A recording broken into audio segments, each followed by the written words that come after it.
23 de noviembre. Electivo de medieval. Bien. Nos toca terminar un pedacito del monologio, ¿no? Profesor, a mí me quedó dando vuelta que en la clase pasada se mencionó, creo que un poco a la pasada, el tema de verbus o verbum mentis. Verbum mentis, sí. Y no sé si recuerda que yo la otra vez le mandé una cita de Jeremías 31:33, donde Dios graba la ley en el corazón de Israel. Sí. Entonces estuve revisando porque cuando escuché eso, me di cuenta que tenía alguna relación tenía. Entonces pasa de que encontré de que en algunas traducciones, en el 31-33, decía mente y en otras decía entrañas y corazón. Ah, porque a veces, claro, verbum cordis y a veces verbum mentis. Claro. Que Agustín usa ambas frases. No veo ahí la reunión.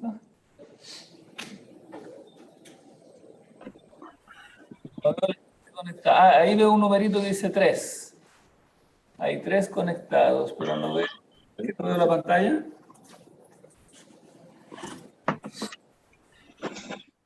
A vista. Ah, ahí veo ya. Ah, ellos no ven todavía, pero no puedo ver la lista completa que me veía yo también. Galería, es ahí. Ahí sí. Ah, ahí. Después cuando yo comparta la pantalla, ahí lo van a ver, ellos lo van a ver. Sí. Ya, perfecto. Entonces encontré de que hay dos palabras importantes que en el hebreo ocupan querer, que significa interior, íntimo, mente o corazón. Sí. Y que es interesante, didus, doso, nomus mu, eis tendianoia, con kai epi cardi. Entonces dice dianoia, tendianoia, en la Septuaginta. Claro. Es que la Septuaginta traduce según también términos más familiares para los griegos. Claro, fundamentalmente la diferencia es que la palabra corazón en la Biblia no tiene ese significado de sentimientos que le damos nosotros. El corazón no es el lugar de los sentimientos para nosotros. El corazón es el lugar de la inteligencia, de la mente. Claro. O sea, equivale a lo que nosotros llamamos la mente. Lo que nosotros llamamos los sentimientos, las emociones, eso equivale más bien a las entrañas. Claro, las entrañas son el lugar de los sentimientos. En algunos idiomas aún permanece esa correlación, como en el inglés cuando se habla de aprenderse algo de memoria, se dice learn by heart, claro. Aprender del corazón. Claro, del corazón. Ahí está como la sede de la voluntad y de la inteligencia, ¿no? Yo aquí no logro encontrar cómo se hace para compartir pantalla. Creo que está en la otra pantallita. En la otra pantallita. Esa.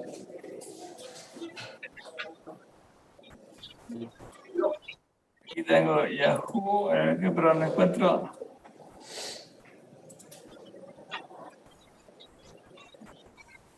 No encuentro dónde está la reunión aquí en la pantalla. No es esa.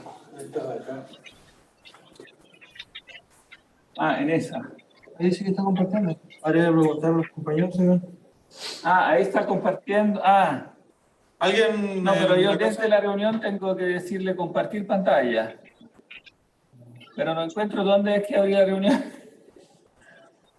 Porque yo generalmente tengo la reunión aquí en pantalla. Y de ahí comparto. No. Está compartiendo. ¿Alguien en la casa ven la pantalla? Ah, que está compartiendo. Ah, es que ya. Ahí la ven. Sin que yo haga nada la ven. Ah, eso es lo que se me olvida, que no tengo que hacer nada.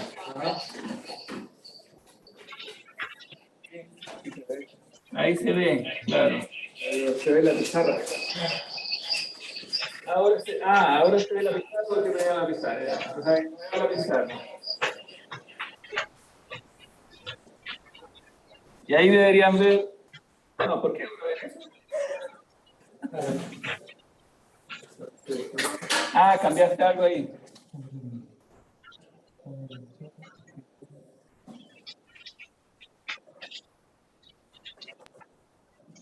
Comparte. Ah, ahí ven el texto. No. ¿Qué ven ahora? Yo no sé nada.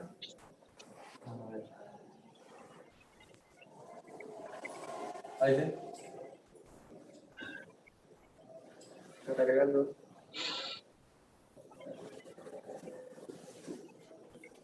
Ahí sí. Ahí sí.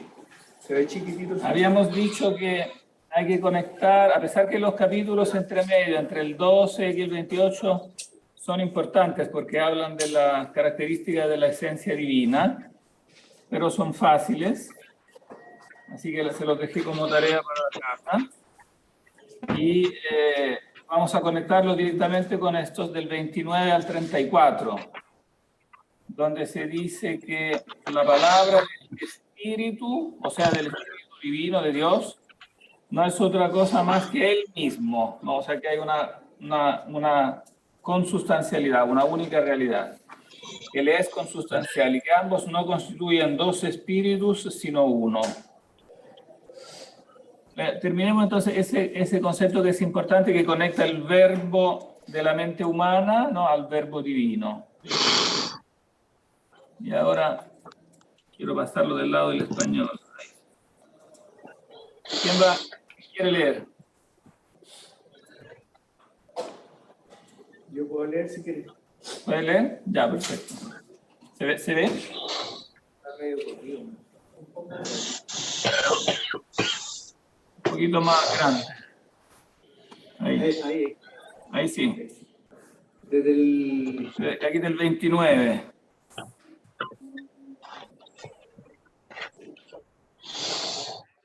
¿Sí?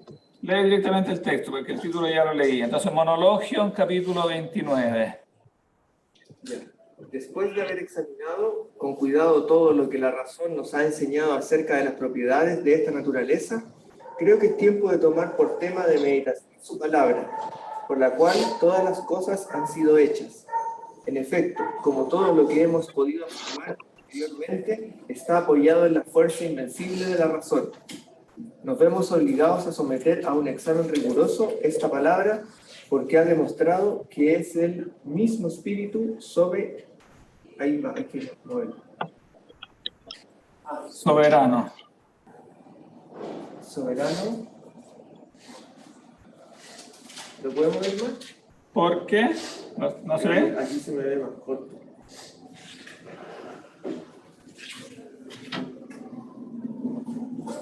No se lee ahí porque si no ha hecho nada más.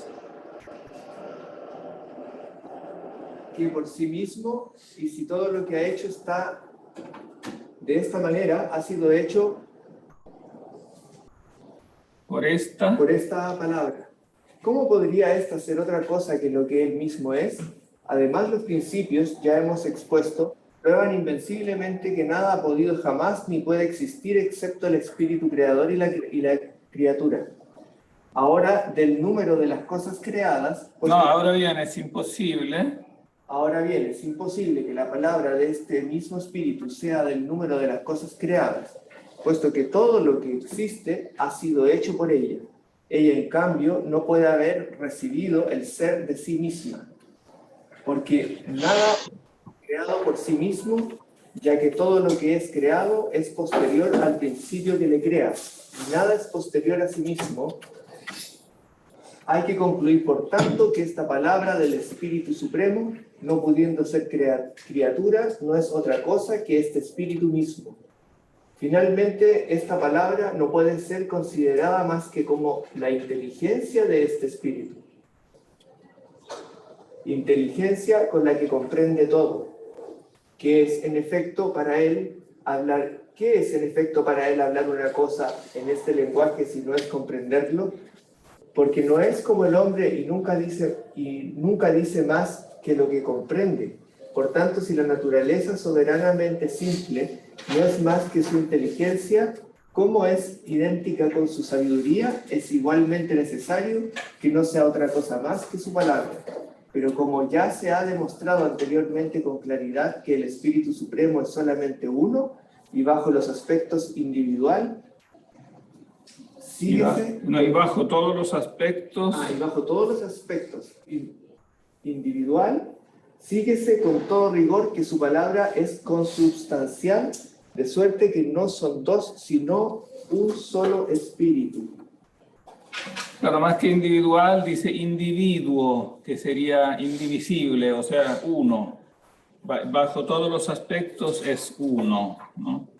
El Espíritu Supremo es solamente uno, y bajo todos los... O sea, es único, pero al mismo tiempo es unitario, es uno solo. Eso, perdón, es como el genitum non factum consubstancial en patri.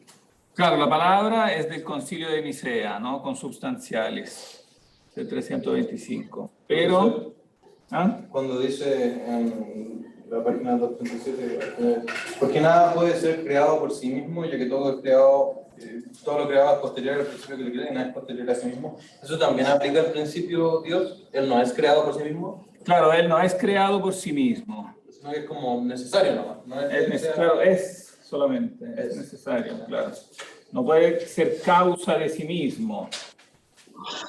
Para ser causa de sí mismo tendría que ser ontológicamente anterior a sí mismo. Claro, algunos dicen que dentro de la Trinidad el Padre es causa del Verbo, pero en realidad yo creo que no es del todo exacto, algunos lo han dicho, pero porque la causalidad propiamente es algo que, digamos, es un efecto fuera de la, digamos, de la esencia. Entonces, digamos, la causalidad es de Dios frente a la creación. La creación es causada. Pero el Verbo, al ser una sola sustancia, con el Padre no es propiamente causado por Él. Por eso se dice generado. Claro, generado, no creado. Porque es, en el fondo, una emanación interna a la misma sustancia necesaria. No es la causación de algo como que es distinto a ella. ¿No? Entonces, claro, es generado, no creado. Yo creo que por eso habría que decir también no causado. Aunque hay gente que usa la palabra causalidad referida a la generación, pero yo creo que no es exacto, confunde. Porque hace pensar que el Hijo, claro, es como otra cosa creada por el Padre, pero no es otra cosa porque es la misma cosa, es la misma, es una única sustancia, una única esencia. Eso sería una herejía, pues, ¿no? No creo que haya sido nunca eso condenado como herejía, no. Que herejía en el sentido técnico tiene que haber sido formalmente condenado por un procedimiento, de un concilio ecuménico. Eso yo no creo que esa formulación haya sido nunca condenada como herejía. La herejía es como una categoría institucional, entonces. Claro, sí, la herejía es una categoría institucional. No cualquier cosa que uno diga contra la doctrina, contra la Iglesia es herejía, sino ciertas cosas que la Iglesia condena. Claro, algunas prácticamente han sido ya discutidas, juzgadas y definidas formalmente. Ahora, a veces por comodidad se dice que algo puede ser herejía en el sentido material, que puede ser algo, o sea, se usa eso cuando se quiere hablar de alguien que ha dicho algo erróneo, pero mucho antes que eso fuera formalmente condenado. Entonces se dice que es una herejía, pero porque ahora es una herejía, pero el tipo que lo dijo no lo sabía, entonces formalmente un hereje, sino que se dice que es materialmente un hereje, porque o sea, la formulación ha llegado a ser herética, pero cuando él la dijo, no, eso no estaba definido. Entonces, En el fondo no es juzgable esa persona, no es como... por ejemplo, nadie diría que San Justino es un hereje, aunque diga cosas que después fueron condenadas, pero él no lo sabía. Claro. Por ejemplo, Justino dice que no hay condenación eterna. Después de la muerte los malos serán aniquilados. O sea, no, dice que serán castigados por un cierto tiempo, pero acotado y terminado ese tiempo serán simplemente aniquilados. Claro. Y esa posición será condenada, pero 3 siglos después de Justino, en el concilio más, claro, en el concilio del año 553, como error de Orígenes. Hay un compañero con el micrófono abierto. ¿Ah? ¿Quién está con el micrófono abierto? Cristian. Cristian está con el micrófono abierto. Ahí tendría que poner silencio.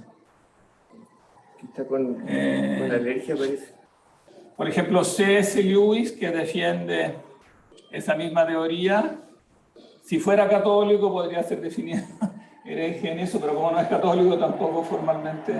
Quien no es católico tampoco puede ser hereje. No, porque la herejía es una categoría interna a la jurisdicción de la Iglesia. ¿Y cómo puede ser? Pero a los musulmanes durante la Edad Media se les consideraba hereje, ¿no?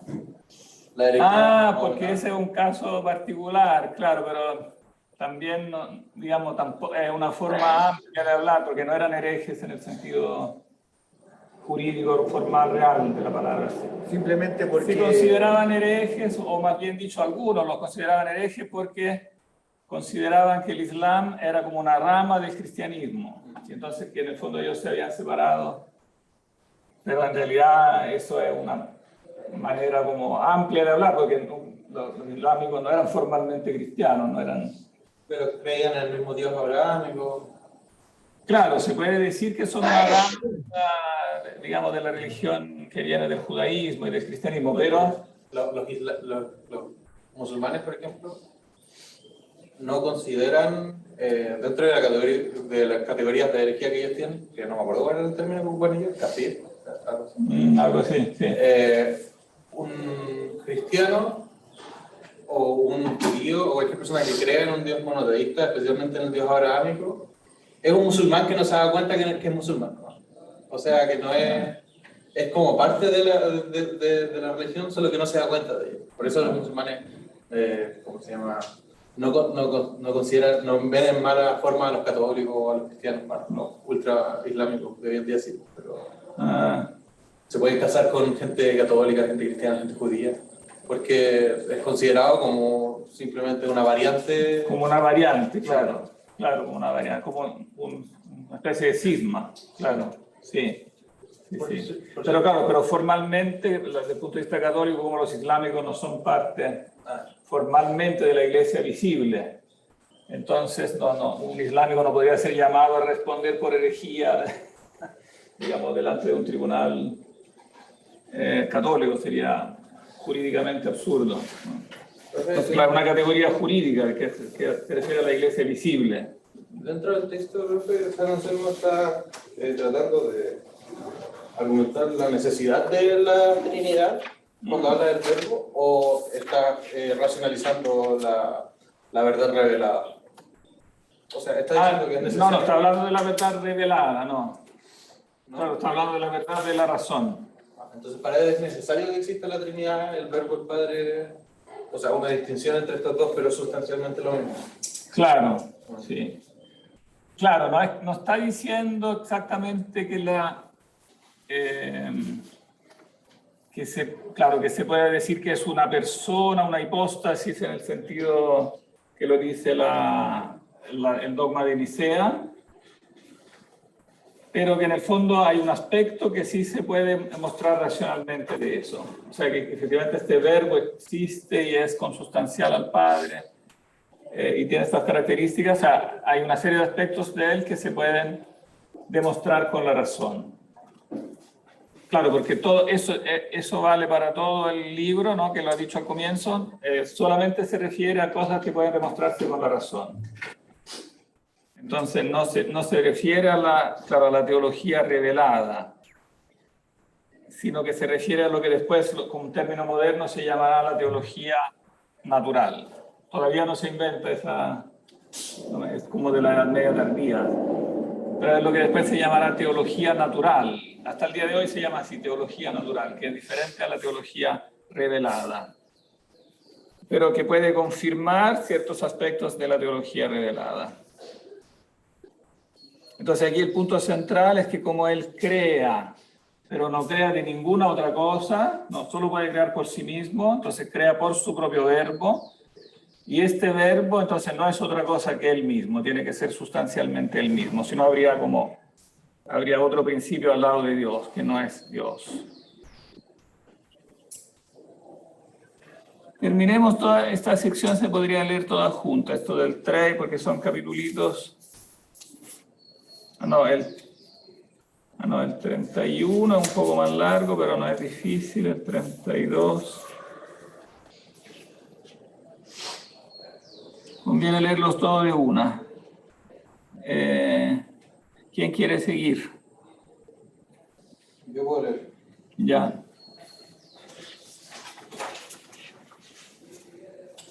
Que esta palabra no consiste en muchas, sino que es un solo verbo. ¿Por qué habríamos de continuar dudando de lo que anteriormente dejamos en la duda a saber? ¿Esta palabra consiste en muchas o en una sola? Porque si es consustancial a la naturaleza suprema, de suerte que no sean dos, sino una sola, ¿cómo esta naturaleza es simple? Como esta naturaleza es simple, esta palabra lo es igualmente. No consiste, pues, en muchas palabras, sino que en una sola. Por lo cual, ha sido hecho todo. Y sigue con el 31. Este verbo no es una semejanza de las cosas creadas, sino a la verdad de la esencia, y que las cosas creadas son una cierta imitación de la verdad, y que naturalezas son más y mejores que las otras. Por cierto, profe, estos títulos de los capítulos los puso él o son puestos por el editor. Es una pregunta que alguien me hizo la vez pasada, pero se me olvidó averiguarlo. Yo creo que son medievales, pero no juraría que son del propio Anselmo, pero no creo que tampoco que sean modernos, porque en esa época ya se usaban. Entonces yo creo que si no son de él, son agregados, son antiguos, sí, pero tendría que verificarlo. Pero surge aquí una cuestión que ni es fácil de tratar ni posible dejar en la duda, porque todas las palabras de esta especie, por las cuales hablamos todas las cosas en nuestro espíritu, es decir, las pensamos, presentan las semejanzas o imágenes de las cosas que hablamos por ellas. Y toda semejanza o imagen es tanto más o menos verdadera cuanto que imita más o menos el objeto de que es imagen. ¿Qué debemos entonces creer del verbo, por el cual todas las cosas son habladas o hechas? ¿Será o no será la semejanza de las cosas hechas por él?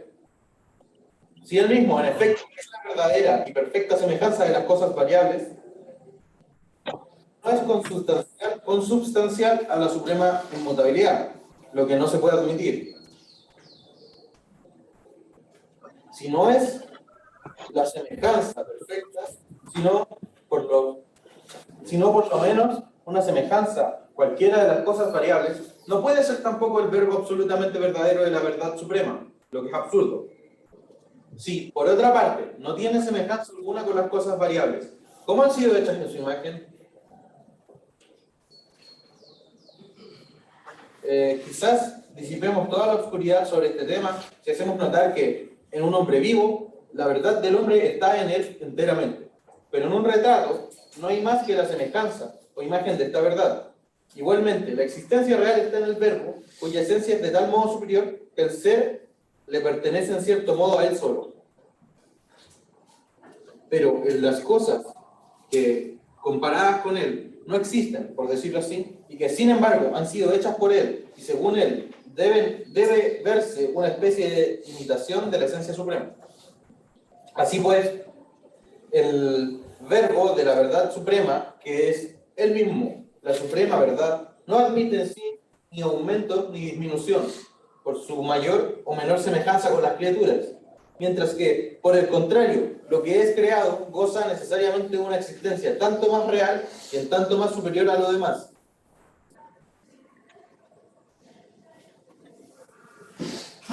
Cuanto es más semejante al que existe de una manera suprema y soberanamente grande. De ahí que por eso, y aún con toda certeza, toda inteligencia juzga que las naturalezas que en cualquier grado tienen vida son superiores a las que no viven, las que sienten a las que no sienten y las que razonan a las que no razonan. Porque puesto que la naturaleza suprema, en el modo de existencia que le es propia, no solamente existe, sino que vive y siente y es razonable, es evidente que de todo lo que existe, lo que vive de algún modo le es más semejante que lo que no tiene vida. Y lo que conoce algo por un sentimiento cualquiera, aún por sensibilidad corporal, le es más semejante que lo que no siente nada. Finalmente, lo que tiene uso de razón es más semejante que lo que está enteramente desprovisto de razón. Es pues evidente por los mismos motivos que las diversas naturalezas son mayores o menores unas que otras. Porque, como una cosa es mayor por su naturaleza cuando su esencia natural la acerca a lo que está por encima de todo, igualmente, y por una razón parecida, una naturaleza es tanto mayor cuanto mayor semejanza tiene con la esencia suprema. Puede demostrarse esta misma verdad de la manera siguiente. Supongamos una sustancia que vive, siente y piensa. Si por el pensamiento le quitamos primero la razón, después el sentimiento, después la vida y finalmente hasta la existencia absolutamente desnuda que aún le quedaba, ¿quién no comprende que esta sustancia se le va destruyendo así, poco a poco y llevando de pérdida en pérdida hasta su aniquilamiento total? Ahora bien, estas cualidades cuya supresión sucesiva la han hecho pasar por una existencia decreciente, si por el contrario se les añade el sentido inverso, aumentarán más y más en ella la intensidad del ser. Es por tanto obvio que una sustancia viva es más que la que no vive, que una sustancia sensible es más que la que no siente, que una sustancia razonable es superior a la que está privada de razón.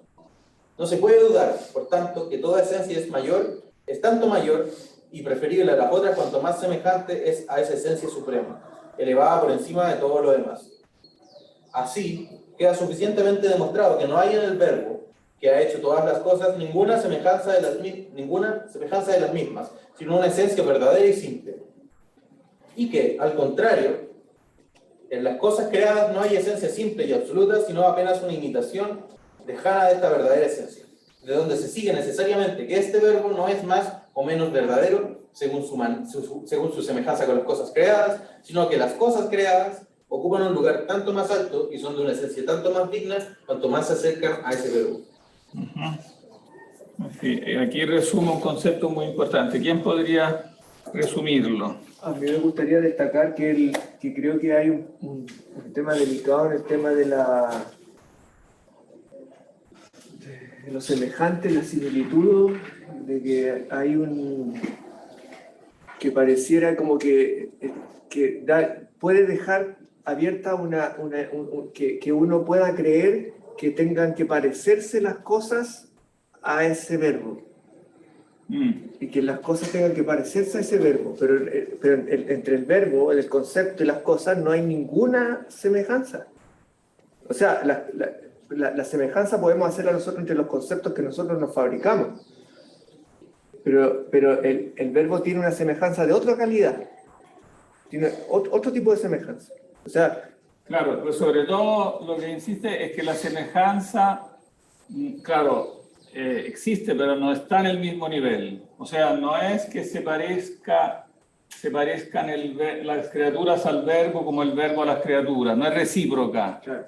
En ese sentido, como no es recíproca la semejanza, no es que un retrato se parezca a un hombre vivo, tal como un hombre vivo se parece a un retrato. O sea, nosotros no decimos, ese hombre se parece al retrato, decimos que el retrato se parece al hombre. O sea, el modelo es el hombre, porque él está primero, ¿no? Y está en un nivel del ser completamente diferente, ¿no? Entonces no diríamos, mira qué bonito ese hombre, se parece a ese retrato. Sería estúpido. El modelo que se tomó es la persona viva, ¿no? Y el retrato, de alguna manera, muy inferior, claro, la imita, ¿no? Entonces es una semejanza O sea, una relación de copia, como de copia a modelo, donde, sin embargo, ¿cuál es la diferencia con Platón aquí fundamentalmente en el planteamiento del modelo de las cosas? En que las ideas no tienen una semejanza formal, como no tienen ese eidos copia de la idea literal, porque nosotros habíamos quedado en clases anteriores de que los conceptos no tienen peso, no tienen color, no tienen... Entonces, no puede parecerse. Claro, pero sobre todo aquí, yo diría, quizás aquí se muestra precisamente ese carácter antirrealista en el sentido del realismo platónico de las esencias, ¿no? Que las ideas son entes subsistentes.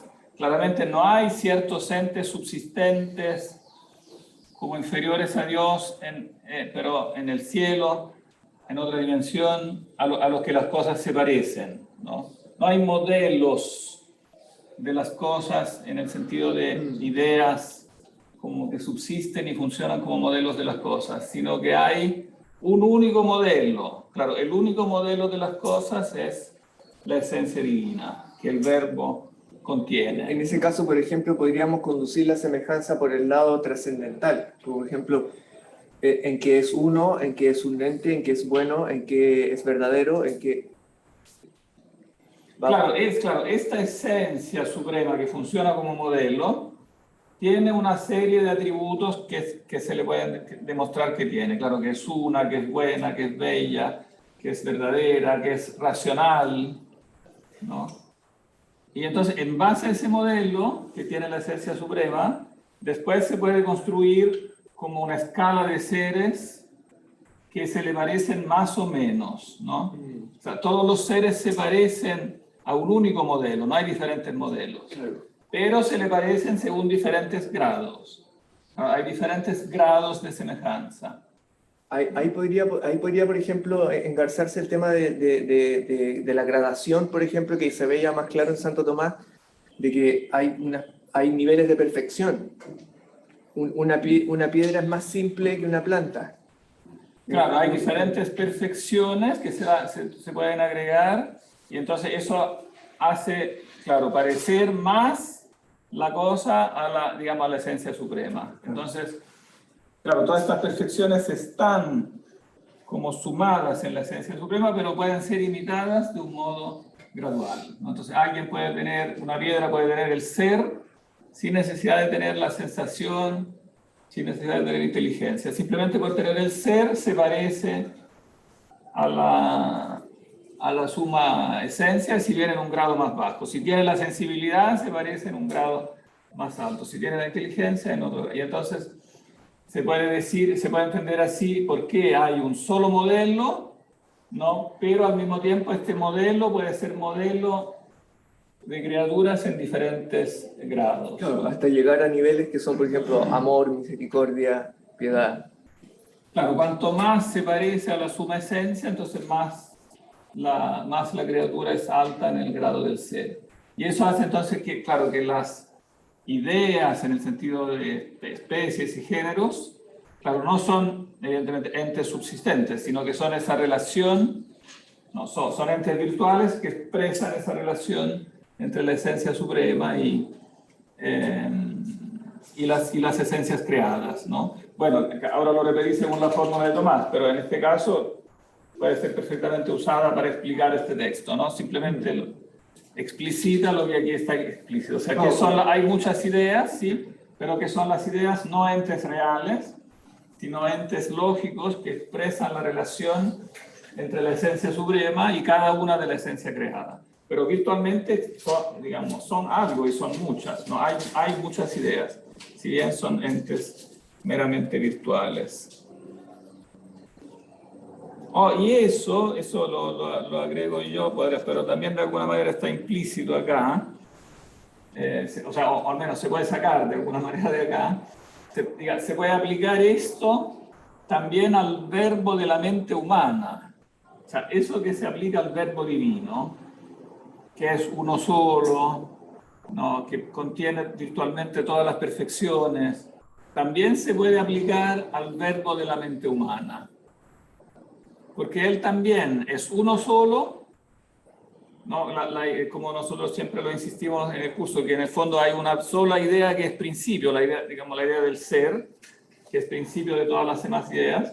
También esta idea del ser siendo una, sin embargo, es capaz después de especificarse, determinarse como el ser de aquello, de esto otro, o sea, no porque realmente haya muchas realidades inteligibles, siempre ella es una sola, pero las ideas particulares se expresan como una determinación dentro de esa primitiva idea, dentro de esa primera idea, que contiene virtualmente todas las perfecciones de las cosas creadas, porque ella es imagen, evidentemente, del verbo divino, solamente que contiene las perfecciones de las cosas en forma virtual.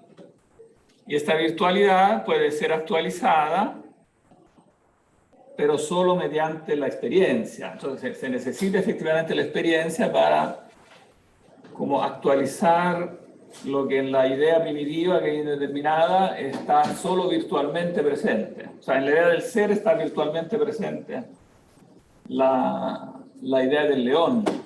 Pero esa idea del león no la podemos fabricar si no tenemos la experiencia sensible de eso.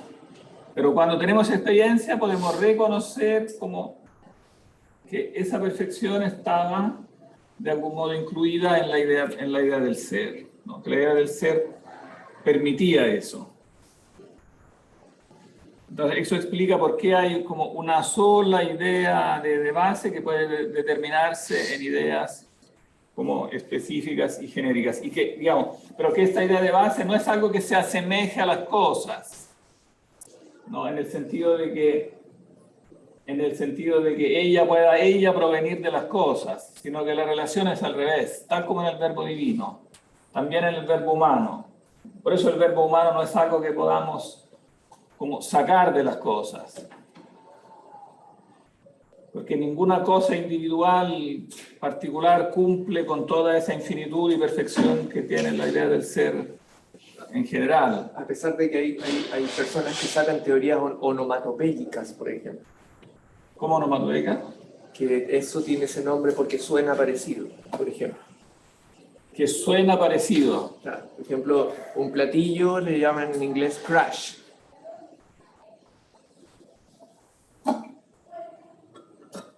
Entonces, Pero no entiendo cuál es la idea. De que ahí estarían extrayendo supuestamente del ente físico, sacándole un nombre. ¿Pero extrayendo qué? Un nombre. ¿Del ente físico? Sacando un nombre. ¿Y cómo sacas un nombre de un ente físico? Por onomatopeya. El platillo hace crash, entonces le llamo crash. Ah, ya. Forma el nombre por onomatopeya. Claro. Ya, claro, forma el nombre. Pero el problema de formar el nombre es siempre el mismo que hemos discutido todo el curso. Claro que yo puedo formar un nombre onomatopeico, pero eso no quita que... O sea, que yo llame... Que ese ente se aparezca. Que llame Crash, que se llame José. En ambos casos no quita que... Que aparezca, que exista, que esté ahí. ¿Cómo? Que aparezca, que exista, que esté ahí. Que se me Pero aparezca. no solo eso, no solo existe, sino que en cuanto a nuestro conocimiento de él, no quita que, como quiera que yo lo llame, onomatopéicamente, o lo llamo por una reminiscencia de otro Que tipo, puedo comunicarlo, que puedo decirlo. y eso que puedo comunicarlo, decirlo, y el mismo hecho que le pongo un nombre, todo eso implica lo que hemos dicho todo el curso, es decir, que tengo la idea indeterminada, o sea, la idea de ser indeterminado, y la aplico. o sea, eso es una deducción, pero digamos, lo más inmediato que deriva de que yo pongo un nombre a las cosas, de la observación de cómo nosotros nombramos las cosas y usamos estos nombres, de la simple observación de eso resulta que estos nombres siempre se refieren Que tienen significación. que tienen un significado y que ese significado es Un objeto, ¿no? ¿Eh? Un objeto, que el objeto es real, no entiendo el punto. Que tenemos una Que no, noción. que no solo el significado es el objeto real, que hay un doble plano del significado, que es de lo que ha ido todo este curso. Que hay un doble plano del significado. Cuando yo digo platillo, ¿cuál es el significado de eso? O sea, ¿cuál es la entidad a lo que... La idea del platillo. Y además el platillo. O sea, en doble... Claro, cuando yo digo platillo, ciertamente que me refiero al platillo real. Ciertamente. Pero eso no quita que con igual certeza me refiero también al platillo ideal o al concepto de platillo. Platillo conceptual. Hay un doble plano la palabra como tal siempre se refiere a las dos cosas. O sea, siempre supone la referencia al universal, además de la referencia al particular. O sea, no podría referirme al particular sin tener en la mente el universal también. Y eso se puede también observar fácilmente con relación a los mismos nombres propios de las personas, que nosotros nos acostumbramos a pensar que son nombres propios. Pero todos los nombres propios de toda la humanidad, sin excepción, todos tienen un significado conceptual, nacen de conceptos. Nosotros lo olvidamos, quizás lo leemos y después lo olvidamos, pero Pedro, Pablo, María, todos los nombres significan algo. Claro de luna, claro, en los nombres de los indígenas es más fácil porque es más cercano a la memoria como originaria, pero todos los nombres de todas las tradiciones humanas son nombres universales, de conceptos. Pedro se llama así porque, no sé, era uno que habitaba en una cueva, no me acuerdo lo que significa Pedro. Piedra. Ah, bueno, Pedro es un nombre inventado por Jesús que significa piedra, claro. No, me refería al nombre original, Simón. No sé qué significa Simón, pero seguramente significa algo. No todos los nombres significan algo. También los nombres propios, individuales. Cuando nosotros queremos llamar algo individualmente, siempre lo hacemos contando con un universal. ¿No? Entonces, siempre es, aunque sea onomatopeico, como quiera que sea formado, ¿no? Y entonces, lo que estoy aplicando ahora es que al verbo, porque este platillo conceptual es un verbo de la mente.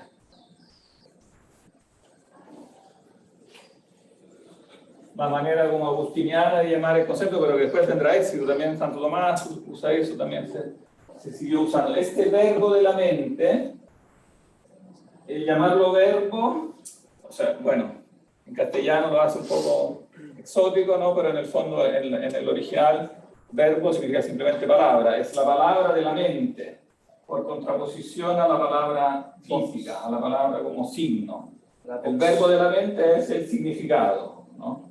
Es el significado. Pero esta palabra de la mente se parece al verbo, digamos, divino, precisamente en cuanto tiene todas esas características que son del verbo divino, que son eternidad, digamos, inespacialidad, intemporalidad, unidad. El verbo de la mente es uno solo, ¿no? Que se aplica, se determina en una determinada esencia particular. Pero la esencia, el significado que tenemos en la mente no es una similitud de la cosa, en el sentido que la cosa venga primero y el verbo de la mente sea una fotocopia de ella. Eso quiero insistir. Es la esencia de la cosa particular que está virtualmente contenida en esa idea universal que tiene que ya estar en la mente para poderse justificar ontológicamente, para poder ser utilizada por la mente. No puede el verbo de la mente extraerse de un platillo particular, por el mismo hecho que lo universal no puede ser extraído de lo particular, lo infinito no puede ser extraído de lo finito, etc. Lo intemporal de lo temporal. Profesor, ¿es esto distinto en alguna manera del idealismo? Porque sé que usted no le tiene particular aprecio a los idealistas alemanes, pero ¿es esto otro tipo de un idealismo que precede a esto o esto no es idealismo? Claro, las etiquetas siempre son peligrosas porque cada uno después le da una definición diferente. En muchos manuales tú puedes escuchar hablar, por ejemplo, del idealismo platónico, idealismo de Platón. Pero yo creo que es inexacto, al menos modernamente es inexacto, porque ya desde la etiqueta se han apropiado los idealistas alemanes, y por lo tanto, como se han apropiado de ella y le han dado una cierta, digamos, una cierta definición bastante clara, entonces hay que dejarles, yo creo, esa etiqueta. Es inútil tratar de robarla, porque ya cuando una corriente ha sido suficientemente fuerte, suficientemente conocida de apropiarse de una etiqueta, yo creo que históricamente es más lógico dejarle esa etiqueta. Entonces, si por idealismo entendemos el idealismo alemán, esto no es idealismo. La mía es de Platón, y claro, también se ha hablado, algunos hablan del idealismo de Santo Tomás. Idealismo de Platón, claro, porque todos hablan de ideas, pero no todos los que hablan de ideas dicen la misma cosa. Entonces, llamarlos a todos idealistas es una confusión. Bueno, lo digo más en contraposición con el materialismo contemporáneo, porque el idealismo afirma que hay un plano, eso es lo que estoy preguntando, si es esto, que hay un plano ontológico separado del plano material, que es el plano ideal, del que deviene el conocimiento, claro. En vez que el materialismo que afirma que ese plano, si es que existe, es epifenoménico, es una cosa que deriva de lo material, ya viene con la teoría de la identidad de la mente, la estado mental, este tipo de cosas, y que el conocimiento deviene del plano material. En ese sentido, ¿sería idealismo? O sea, que hay un plano ontológico separado del plano material del que deviene el conocimiento. Sí, la definición es correcta, pero hay que buscarle otra etiqueta. El otro nombre, claro, comprado. No es fácil encontrar una etiqueta. Sí, yo muchas veces he pensado qué etiqueta se le podría encontrar, pero... Es un trabajo estético. Claro, las etiquetas son útiles. Entonces, yo agradecería si alguien sugiere una etiqueta. Aunque peligrosas, tienen su utilidad, ¿no? Podría llamársele a una metafísica de la dualidad. Claro, hay una dualidad en este plano, claro, entre el plano como real y el plano conceptual, que después se traduce en una segunda dualidad como construida sobre esa, que es la dualidad criatura. No, cambiamos de color porque es otra dualidad, ¿no? Pero basada en la anterior, o sea, hay una dualidad entre ente creado y ente creador, ¿no? Que es construida sobre la anterior, porque yo no conozco por la experiencia natural el ente creador. Yo deduzco que existe, demuestro que existe el creador. ¿Cómo lo demuestro? En base a este esquema. De abajo hacia arriba, o sea, desde que tenemos estos conceptos absolutos, quedan apuntando hacia arriba. Claro, de la propia naturaleza de los conceptos.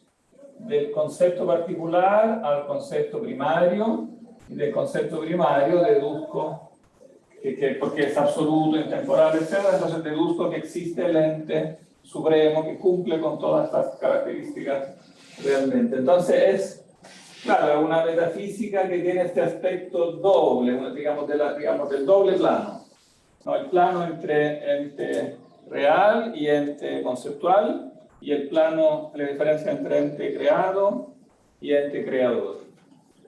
No, yo sé el comentario de que entre discusiones más modernas respecto, también he escuchado eso, como posiciones que se llaman monistas o dualistas.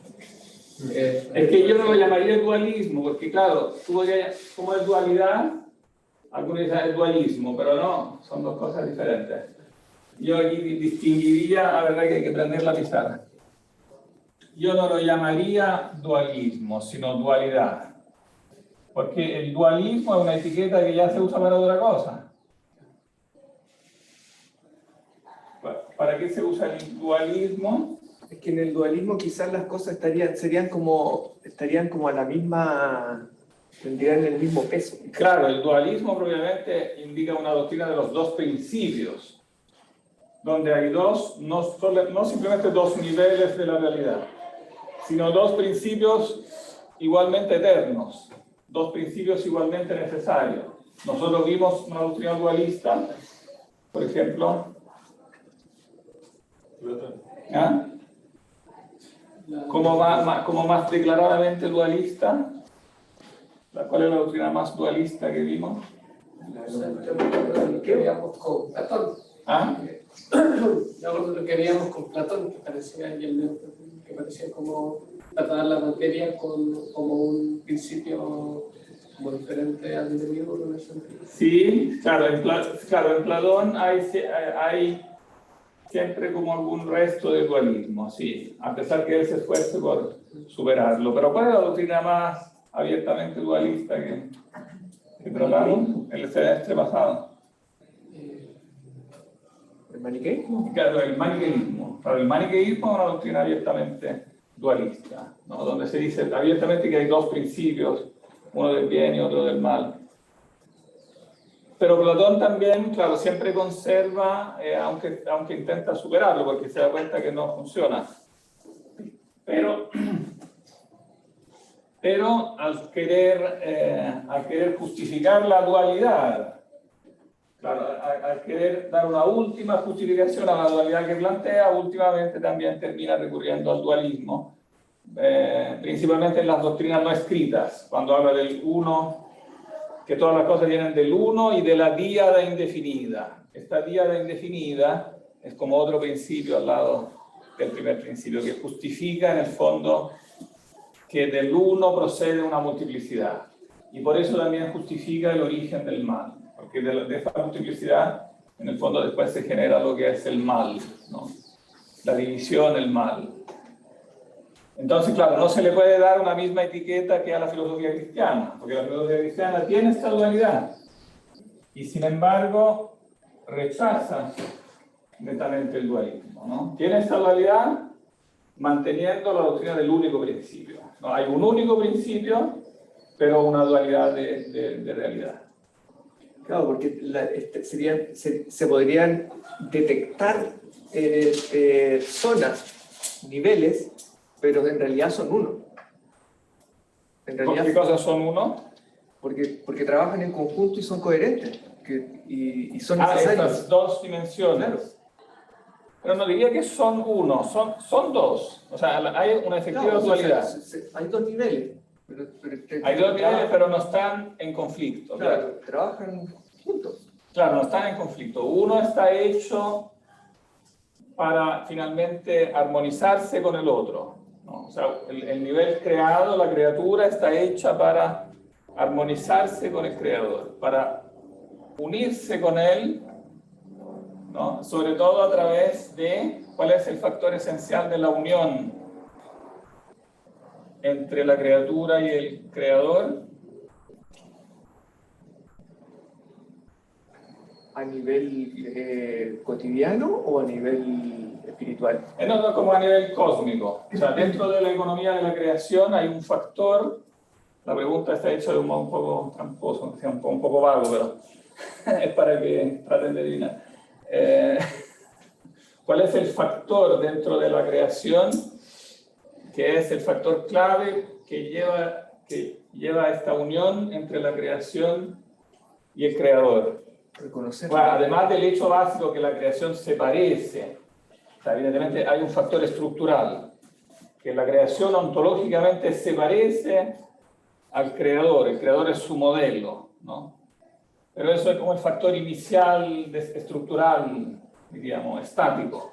Pero el factor dinámico, como que encamina a la creación a parecerse más y finalmente a unirse al creador, ¿cuál es ese factor? Es que tendría que haber un descubrimiento de él. Habría como un reconocimiento, un trabajo de reconocimiento de esto mismo. que ir escalando. Claro, el mismo Conocer. trabajo de la criatura racional Claro. que se esfuerza por conocer a Dios y quererlo. Claro, ese trabajo del intelecto y de la voluntad, ¿no? Es como el factor dinámico que lleva como la creación como a unirse con el Creador, con Dios. Y eso no sería capaz, o sea, no sería posible por estos conceptos universales que estarían a través de estos principios innatos que mencionamos en algún momento. ¿Cómo cuando no entendí? Que esta es como acercarnos a, por ejemplo, demostrar la existencia de Dios, conocer a Dios, si no sería posible por este verbo de la mente, ya estas como universales y principios innatos que nos conectan a eso o nos Claro, exactamente. Claro, este trabajo de la criatura racional precisamente es posible gracias a este plano conceptual que es el que hace la mediación, que me da una información acerca de Dios sin ser Dios el mismo. Porque si Dios se manifestara en forma directa él mismo, entonces no habría trabajo, sería algo como instantáneo. Entonces no habría trabajo de la mente ni tampoco de la voluntad, no habría como tampoco el libre albedrío.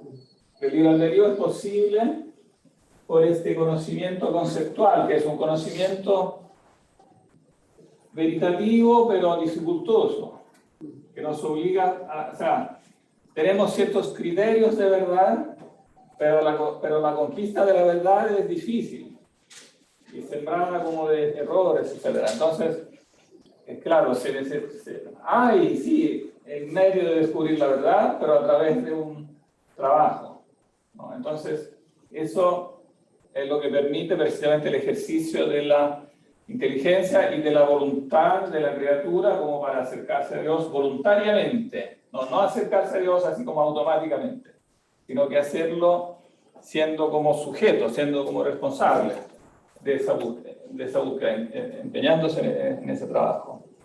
Entonces es una unión como que necesita la inteligencia y al mismo tiempo la voluntad. Pero la inteligencia en el sentido, claro, no de contemplación directa, sino que los conceptos implican como conocimiento discursivo. ¿Cómo se llama en griego eso? ¿Dianoia? La dianoia. Entonces, que eso implica un trabajo, la dianoia, o sea, el razonamiento, la construcción de conceptos, etc. Que sí está basada en un primitivo elemento que es intuitivo. El ser humano intuye la verdad, como la primitiva idea, ¿no? Pero esta primitiva idea no basta, hay que trabajar con ella, ¿no? Es como una moneda, bueno, para recurrir a la parábola evangélica de las monedas, es como una moneda que hay que negociar. En la parábola, no sé si la tienen en mente la parábola, del señor que va donde sus servidores y les distribuye monedas, ¿no? Y les dice que tienen que trabajar con esas monedas. Y después se va a un país lejano y vuelve, y cada uno dice, yo logré esto y esto otro, etc. Y el otro simplemente le dice, el último que había recibido una moneda, le dice, no, yo me la guardé, la escondí bajo tierra, no hice nada con ella. Y ese termina siendo castigado, ¿no? Porque no ha hecho nada. Claro, la moneda, aplicándola a este razonamiento, la moneda de oro de base es esto, es el verbo de la mente, ¿no? Que es una moneda preciosa, pero que no sirve bajo tierra. Digamos, hay que hacerla trabajar, ¿no? Con la ciencia, claro, y con el ejercicio de la voluntad, ¿no? Entonces, claro, por eso es tan importante este tema, porque en esto se juega como precisamente este es como el nexo que permite la relación entre la criatura racional y el creador.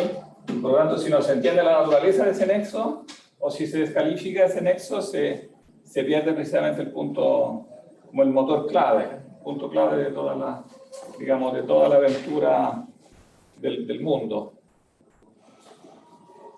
Entonces, bueno, quedamos con el problema de darle una etiqueta. Claro, más que dualidad no se me ocurre nada más poético. Es una metafísica de la dualidad. Claro que por eso, digamos, ha considerado como enemigos suyos tanto el dualismo como también el monismo. Claro, el idealismo alemán como monismo, el dualismo maniqueo, pero también el dualismo platónico. Y finalmente, en este sentido, si se entiende esto, se entiende por qué el materialismo no es lo contrario del idealismo en el sentido moderno, en el sentido del idealismo alemán. Porque el materialismo en el fondo no es lo contrario del idealismo, sino una subespecie de él, al final. Parece decir lo contrario. El idealista dice solo hay idea. El materialista dice solo hay materia. Y sin embargo, metafísicamente, finalmente eso es equivalente. ¿Por qué?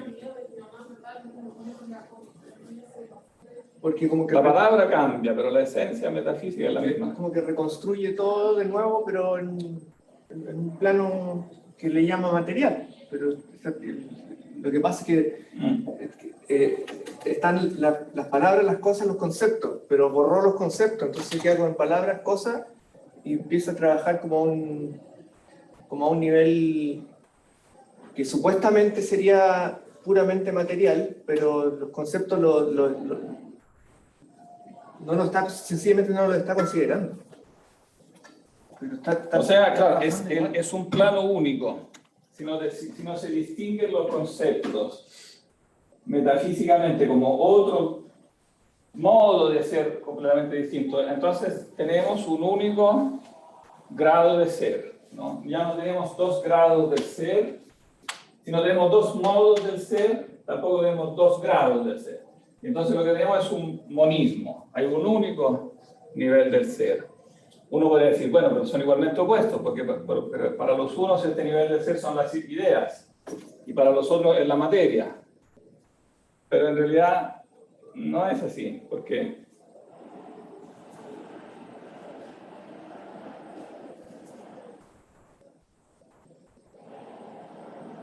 estos dos modos del ser que hemos visto. ¿ah? Por estos dos modos del ser que hemos visto y que si no... Pero el que, o sea, tratando de entender la posición del que los niega. Si yo niego que esos son realmente dos modos del ser diferentes, y digo, no, esto otro no es un modo diferente, ¿no? Es simplemente como una sobreestructura, un epifenómeno, le ponen diferentes nombres, como algo que sale de... O sea, esto es la realidad, los entes materiales, y esto sería algo así como una especie de emanación del ente material, algo que sale de ahí, ¿no? Que nosotros creemos que es algo diferente, pero no lo es. Eso está esencialmente el origen. O sea, el principio está siempre en el ente material. No es una doctrina monista, es un único principio que es lo material, pero de este principio emana de algún modo esta cosa extraña que son los conceptos, pero son algo derivado de ahí. Que está igualmente afirmando, está igualmente afirmando una veracidad, igualmente está afirmando una veracidad, está en principios, está afirmando principios veraces que le hacen tener que conceptualizar de alguna manera. Igual. Claro, o sea, por mucho que yo niegue ese plano siempre va a estar mezclado, siempre va a estar en la mente humana. Y entonces, por mucho que hable de materia, esta materia va a ser una ensalada donde las dos cosas se mezclan, donde conceptos y entes reales terminan mezclándose. Y ahora, en esta mezcla, sin embargo, los dos elementos no son homogéneos. Hay uno que es más fuerte que otro. En la sopa, si yo trato de mezclar dos cosas que no son homogéneas, pero finalmente la sopa va a tomar el sabor de lo que es más fuerte. Si yo hago una ensalada, si yo hago de la realidad una ensalada entre conceptos y entes materiales, la sopa siempre va a tomar el sabor del elemento más fuerte. ¿Cuál es el elemento más fuerte? El concepto es más fuerte. Siempre va a tomar un tinte idealista, aunque yo lo llame materialista. será un materialismo dialéctico. ¿Y por qué? Le está llamando la atención que es materialista, pero es dialéctico. Tiene que ver con lo que hablaba Platón, la dialéctica. Es muy fuerte el concepto, profesor. ¿Por qué es más fuerte el concepto? La materia es corruptible, la materia se acaba. Porque el concepto es eterno, intemporal, tiene todas estas características que lo hacen inoxidable. Entonces, si yo mezclo en una ensalada el oro y las papas se van a oxidar, y el oro no. Finalmente, no van a quedar alineadas las papas van a quedar descompuestas y el oro va a quedar ahí. Entonces, es siempre una sopa idealista al final, porque las ideas siempre tienen Claro que el concepto sería eterno, intemporal y todas esas características, si asumimos que tiene una primacía, solo si asumimos ya de antes que tiene una primacía ante la intersubjetividad, porque desde una perspectiva que atea, uno podría perfectamente decir que el concepto no es, puede ser quizás intemporal o eterno de alguna manera de hablar, pero si no hubieran seres humanos que tuvieran esos conceptos, no estaríamos. Uno tiene que asumir que esos conceptos devienen de una esencia intemporal, eterna y todo ese tipo de cosas para poder decir que el concepto es eterno e intemporal. No, es al revés. No asumimos que los conceptos son intemporales y eternos porque primero asumimos a Dios, sino que el razonamiento es al revés. Demostramos a Dios porque primero sabemos a ciencia cierta que los conceptos son intemporales, eternos. Eso es lo que sabemos. Pero por eso, Y por eso demostramos que tiene que haber algún ser que también es así, algún ser. ¿Y cómo puede ser el concepto intemporal y eterno si no es a base de decir que incluso si no estuvieran los seres humanos, seguiría existiendo? ¿Y cómo podríamos...? Es que eso es lo que decimos, que justamente porque es así, ¿Pero por qué? temporal y eterno. ¿Cómo se demuestra que es así? Sí, eso no Bueno, eso yo lo he tratado de decirlo muchas veces. ¿Alguien se acuerda? ¿Cómo sabemos que el concepto es así? ¿Por qué sabemos que los conceptos son intemporales, eternos?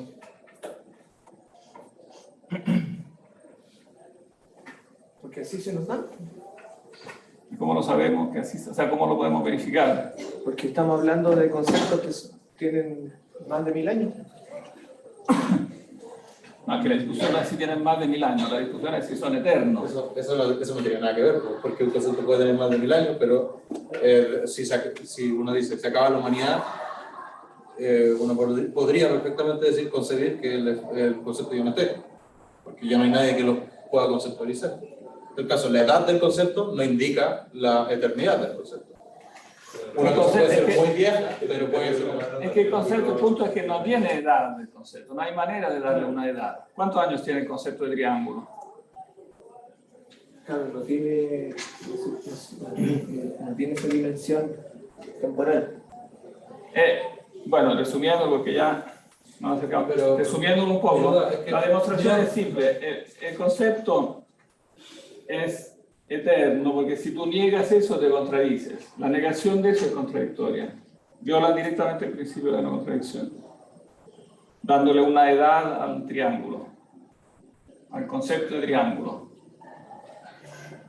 Porque en el concepto de triángulo no hay nada que implique una edad. No hay manera de darle una edad. ¿Cuántos años tiene el concepto de triángulo? Cuando tú lo piensas, se te muestra en su esencia, y en esa esencia no está en ninguna parte la edad. O sea, lo que se puede confundir es que la persona cuando, uno puede decir, la entrada de ese concepto en un momento de la historia. Pero eso es otra cosa. Y de hecho siempre hablamos, cuando hablamos de la entrada, hablamos del descubrimiento. No decimos que alguien creó el concepto de triángulo, decimos que alguien lo descubrió. Lo mismo que la ¿Y dónde lo descubrió? Lo mismo que las fórmulas matemáticas. Depende, porque he leído autores que dicen que se creó, especialmente en filosofía de la ciencia. Pero es que esa es una manera artificial que han creado a posteriori para mostrar como para demostrar a posteriori su teoría. Lo creó. Pero en realidad toda la gente normal en la humanidad dice se descubrió eso. Eso ya estaba ahí. Los científicos se dice que descubren leyes.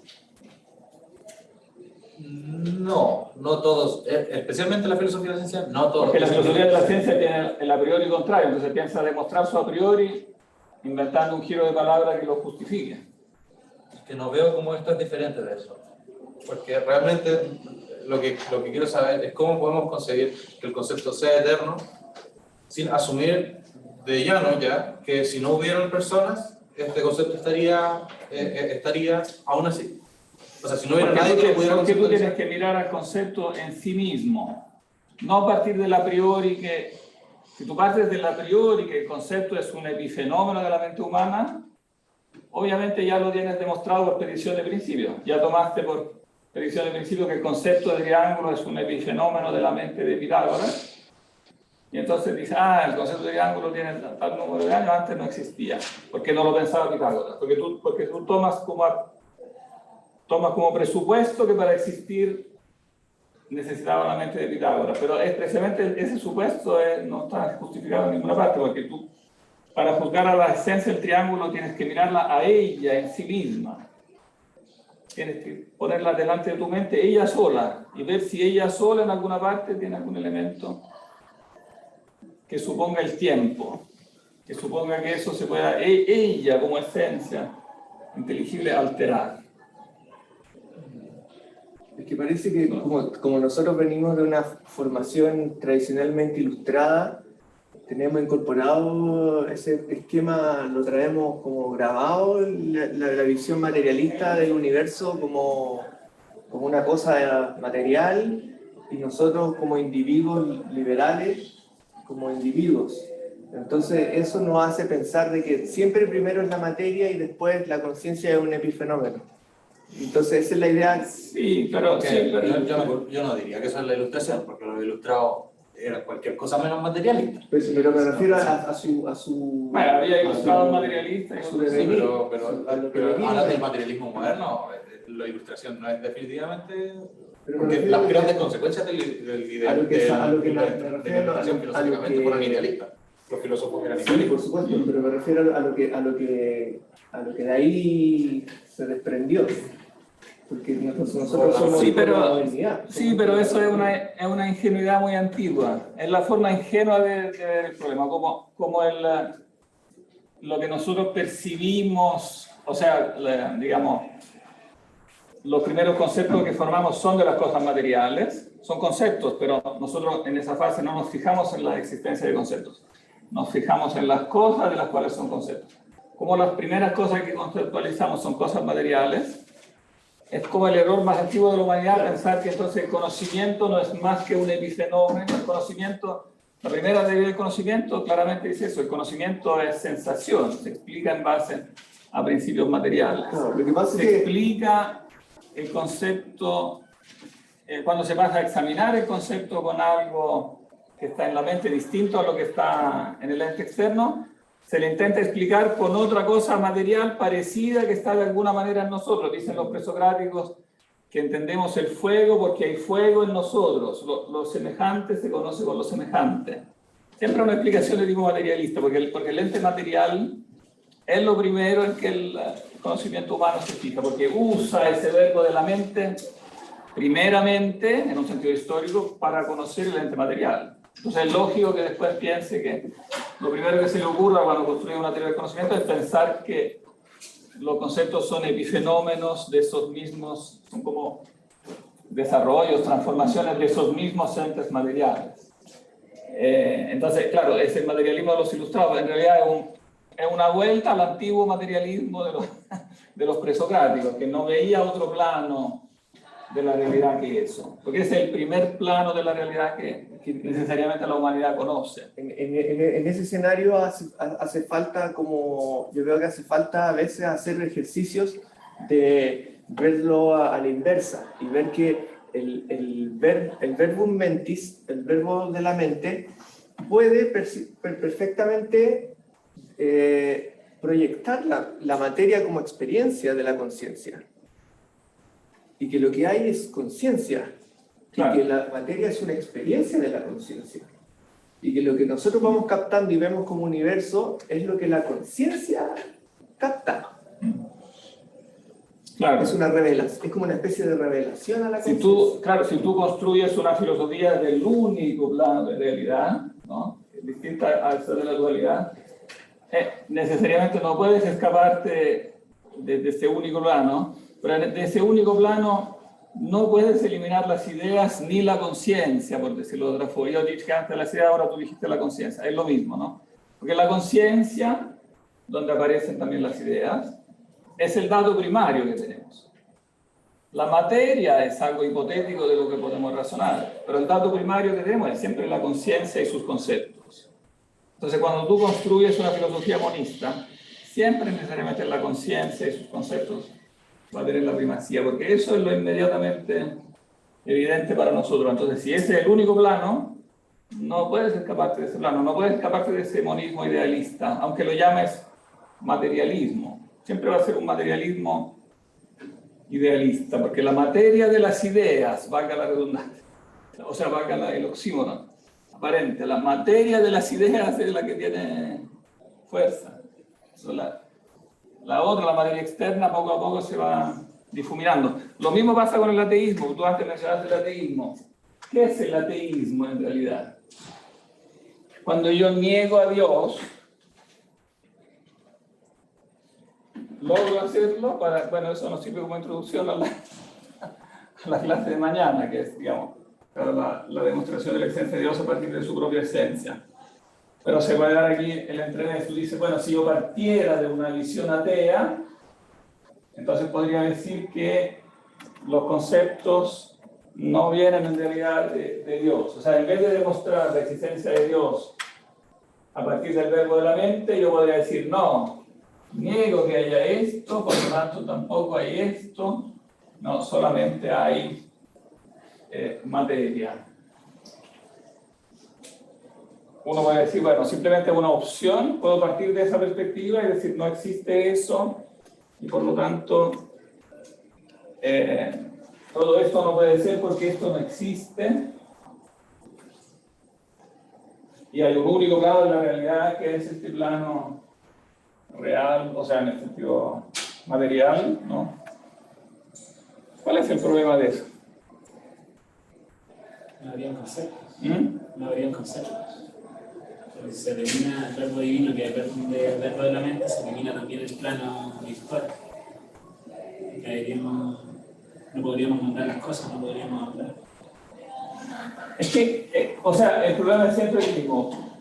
Esto yo lo puedo borrar con facilidad, al menos la pizarra, lo puedo borrar con facilidad porque hay alguien que nadie ve. Para Dios nadie lo ve. Entonces, si yo digo, ya, partamos del supuesto que no existe Dios, nadie puede desmentirlo porque nadie ve a Dios en un nivel natural. Pero el problema está siempre aquí, que esto, en cambio, todos lo ven con la mente, el concepto. Y entonces, esto, si bien no es Dios, trae consigo esas características sobre las cuales Dios se construyó como idea en nosotros. Y entonces de nuevo se forma una ensalada donde yo mezclo algo que tiene más fuerza con algo que tiene menos fuerza, la realidad empírica con la realidad divina del concepto. Y entonces la realidad divina del concepto tarde o temprano va a prevalecer en eso. Los conceptos no pueden quedar implantados en Dios, no pueden ser una emanación de Dios, van a terminar siendo una emanación mía. Pero si los conceptos son una emanación mía, yo voy a terminar absorbiendo en esta filosofía los atributos de Dios, poco a poco. O sea, no va a ser al comienzo, pero va a ser como el necesario desarrollo. Yo voy a ser el referente de los conceptos. Yo voy a ser la verdad, yo voy a ser el bien, yo voy a ser el absoluto. Yo me voy a transformar en el absoluto, en el punto de referencia. Porque que la mente humana quiera o no, siempre va a funcionar con un punto de referencia. El verbo de la mente es el punto de referencia. Si el punto de referencia no lo pongo en un ente subsistente distinto a mí, que es Dios, entonces lo pondré lo pondré en mí. Yo seré el punto de referencia. El ser humano es el punto de referencia. Y poner el punto de referencia en el ser humano es catastrófico, porque contrariamente al mito de que se dice que las filosofías que hablan de Dios tienden al absolutismo, a negar el diálogo, etc. Es todo lo contrario, que el diálogo lo niego cuando yo me mudo. Si yo soy el punto de referencia, ¿cómo voy a poder dialogar? Yo soy el punto de referencia. Ahora, claro, como el hombre individual es demasiado débil para funcionar después en la práctica como punto de referencia, entonces se crea un superego que empieza a ser la tribu, el partido, la nación. Tiene que haber una proyección que le dé, como el individuo tomado individualmente es demasiado patético que diga que él es el más poderoso del mundo.